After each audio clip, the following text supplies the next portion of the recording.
Það eru nokkur merki í HTML sem eru notuð til að setja snið á texta. Þið sjáið hér að ég er búinn að skrifa svolítinn texta inn á síðuna mína sem birtist hér fyrir ofan myndina og í augnablikinu birtist hann í einni langri línu sem heldur áfram svo langt sem hann kemst til hægri á skjánum. Það er í raun og veru ekkert snið á þessum texta og það fyrsta sem mig langar til að gera er að skipta honum niður á fleiri línur á skjánum. Línuskil í HTML eru gerð með skammstöfuninni BR innan nottklofa en BR stendur fyrir break. Þetta er merki sem ekki þarf að loka og það segir í raun bara það að það sem kemur á eftir þeim eigi að færast niður eina línu á skjánum og byrja þar.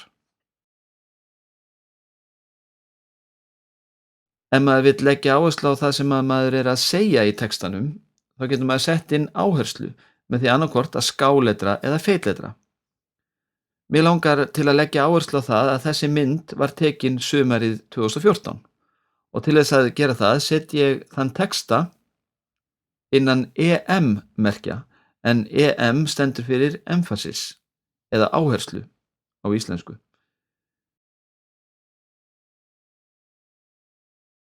Þið sjáið að textinn sem fer innan EM-merkjana verður skáletraður.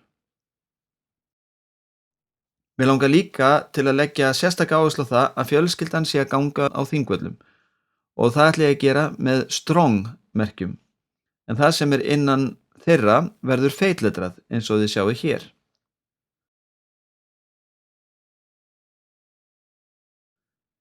Svo er að sjálfsögðu hægt að setja önnur merkin inn í hin til að fá bæði feitletrun og skáletrun á sama texta.